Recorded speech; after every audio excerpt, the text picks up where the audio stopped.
Friends, कैसे हो आप सब। आई होप आप सब स्वस्थ होंगे। आज बात करते हैं असम बाढ़ के बारे में। असम में हर साल बाढ़ आती है ना, हर साल जान माल की हानि होती है। हर साल इस बाढ़ से काफ़ी लोग प्रभावित होते हैं। सबसे पहला नुकसान जो असम बाढ़ में हर साल होता है ना, इंसान की मौत, जो कभी वापस नहीं आता।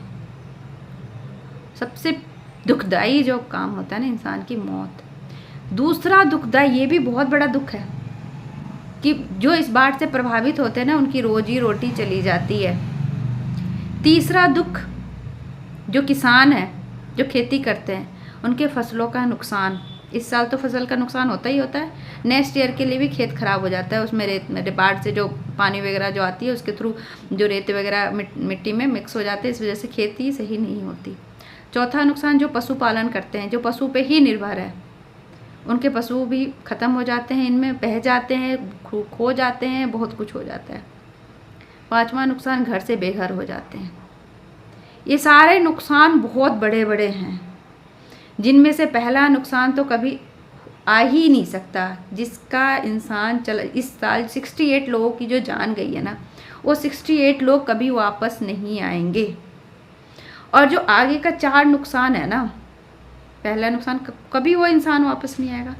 जो 4 नुकसान बच गए ना, उसकी भरपाई भी बहुत मुश्किल होती है, क्योंकि ये जो बाढ़ से प्रभावित लोग होते हैं ना, ये कोई अमीर नहीं होते, क्योंकि इसके बारे में आगे मैं चर्चा करती हूँ।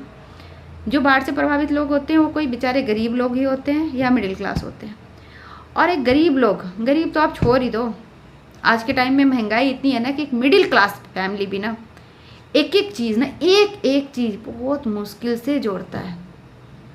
और एक साल कितनी जद्दोजहद करके बेचारा कुछ चीज़ें जोड़ता है, उसमें उसका घर बह जाता है, उसकी सारी चीज़ें का नुकसान होता है, खेती का, पशु का, रोजी रोजगार का, मतलब बहुत कुछ नुकसान होता है।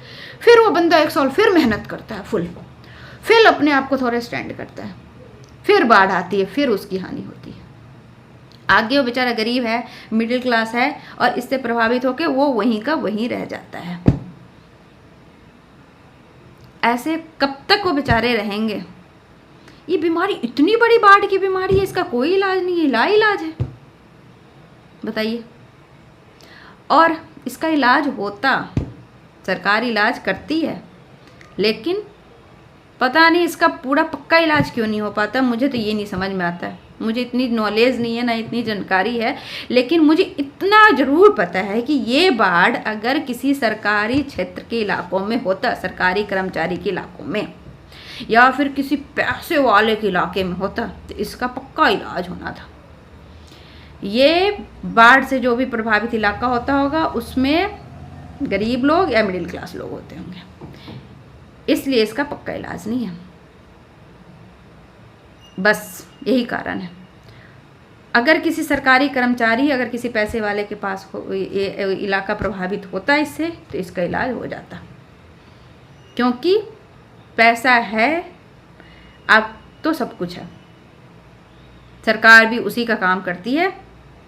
अगर मैं सरकार से बस एक दरख्वास्त, मैं इस सरकार से ऐसा नहीं कि मुझे इस सरकार से कोई परेशानी, मतलब जो भी सरकार है, पिछली भी सरकार है, सारे जो भी सरकार जो आगे कर, अगर कोई सरकार बदलती भी है या पिछली भी है, इस सरकार खुद को अपने आप को उस जगह पे रख के देखे, खुद को एक बार उस जगह पे रख के देखे कि मैं वहाँ हूँ असम में, और असम के बाढ़ से प्रभावित हुआ हूँ।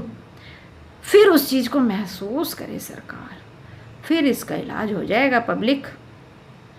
फिर तो इसका इलाज पक्का है। सरकार खुद महसूस करे उस चीज़ को कि मैं उस बाढ़ से प्रभावित होता तो कितना नुकसान होता, मेरे घर का, मेरे सामान का, मेरे पैसे का, मेरे रोजी रोजगार का, मेरे हर चीज़ का कितना नुकसान होता।